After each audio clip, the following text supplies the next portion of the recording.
Trending internationally today, Ecuador's president says his country is at war. Before we tell you more, the video in this story is disturbing. The latest developments come after more than 130 prison guards and other staff were taken hostage by drug gangs. The gangs also launching a daring attack on a television station during a live broadcast, unleashing at least 15 minutes of threats and waving guns and explosives.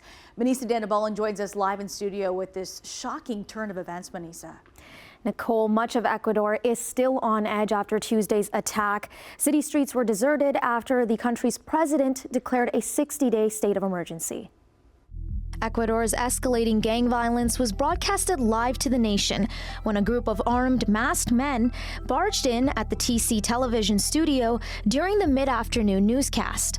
No one was killed, but the station's employees were brought onto the set and ordered to lie down while they were threatened and assaulted.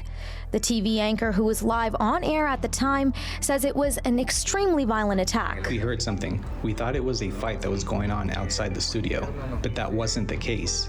The producer told us, "Be careful. They are getting in. They are robbing us." The studio doors are very thick. They wanted to enter the studio so that we could say what they wanted. I guess their message. Then we settled in a safe place. But when they entered, they asked for us to go live. Police quickly intervened and arrested 13 people. This is one in a series of other attacks that have shaken the South American country recently, following the apparent prison escape of two of the most powerful Ecuadorian drug gang leaders, Adolfo Macias and Fabrizio Colon. Prison staff were taken hostage and explosions were set off in several cities. These are efforts to message from the gangs, to message the state that you can't take us on. And if you try taking us on, look and see what the consequences are. Soldiers were roaming the streets of Ecuador's biggest cities after armed forces were deployed to restore order. Eric Hirschberg from American University says there are two sets of conflicts taking place. One is the battle between rival gangs, which has sparked more violence throughout the country. That all increased exponentially over the past few years as the cocaine trade become increasingly lucrative and attractive, and thus different gangs begin to compete with one another for control of it. The other conflict now is between the gangs and the state, who's trying to suppress them.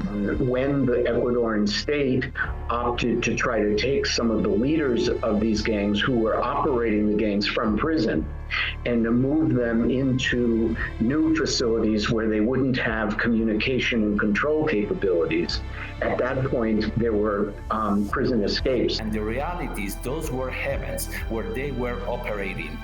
And now we are changing that because we need to create a new jail system for these kind of criminals where the arms are not in their hands, but they will be in their hands of the armed officers who are controlling those prisons. A spokesperson for the U.S. National Security Council says they strongly condemn the recent attacks. I would just say, look, we're monitoring this situation.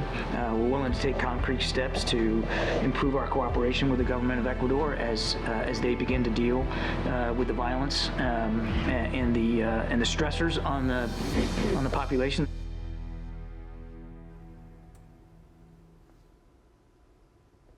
The former vice president of Ecuador says the beginning of a long-term solution is to take control of the prison system. The current government is working on it, but says it's going to take time.